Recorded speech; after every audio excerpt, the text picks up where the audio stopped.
কারো ক্যান্সার দেখে যদি এই দোয়াটি আপনি বিশ্বাসের সাথে করেন, তাহলে জীবনে কোনোদিনও ক্যান্সার রোগে আক্রান্ত হবেন না।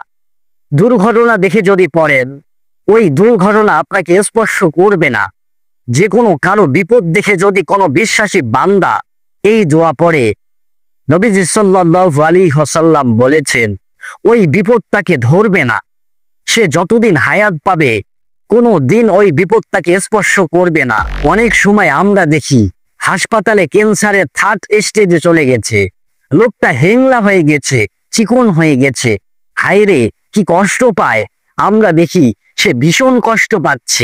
এই একটি দোয়া যদি কেউ অন্যের কোনো বিপদ দেখে পড়ে, ওই বিপদ তার জীবনে কখনো আসবে না। আমরা দুর্ঘটনায় দেখি মানুষের মাথায় একদিকে, দেহ আরেক দিকে রক্ত ঝরছে। এরকম দৃশ্য আমাদের সামনে বহুবার ঘটে।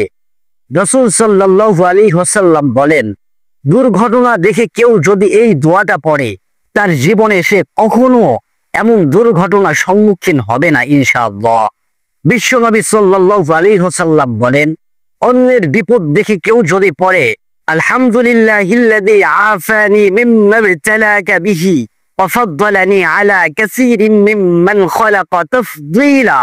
অর্থ, সমস্ত প্রশংসা আল্লাহর, যিনি আমাকে তোমার উপর আরোপিত বিপদ থেকে নিরাপদে রেখেছেন এবং তার বহু সৃষ্টির উপর আমাকে শ্রেষ্ঠত্ব দিয়েছেন।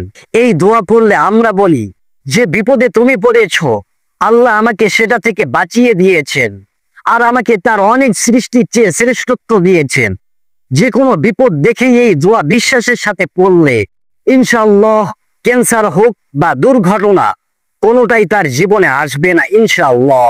দুর্ঘটনা দেখে যদি পড়েন, ওই দুর্ঘটনা আপনাকে স্পর্শ করবে না।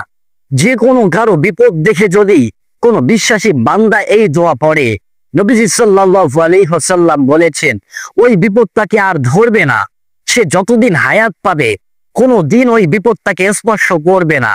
বিপদে পড়লে আমাদের নিজেকে আল্লাহর কাছে সম্পূর্ণরূপে সঁপে দিতে হবে এবং বলতে হবে, ইন্না লিল্লাহি ওয়া ইন্না ইলাইহি রাজিউন। যখন দেয়ালে পিঠ ঠেকে যায়, চরম বিপদে পড়েন, তখন আকস্মিক বিপদ যেন আমাকে না ধরে, তার জন্য এই দোয়াটি পড়তে হয়। বিসমিল্লাহিল্লাযী লা ইয়াদুররু মা ইসমিহি শাইউন ফিল আরদি ওয়ালা ফিস সামাই ওয়া হুয়াস সামিউল আলিম। এর অর্থ, আল্লাহর নামে শুরু করেছি, যার নামের বরকতে আসমান ও জমিনের কোনো কিছুই ক্ষতি করতে পারে না। তিনি সর্বস্রষ্টা ও সর্বজ্ঞানী। এই দোয়া সকালে 3 বার ও রাতে 3 বার পড়লে আকস্মিক বিপদ, দুর্ঘটনা, মারাত্মক tension, hyper tension, excitement, depression সব থেকে রক্ষা পাওয়া যায়।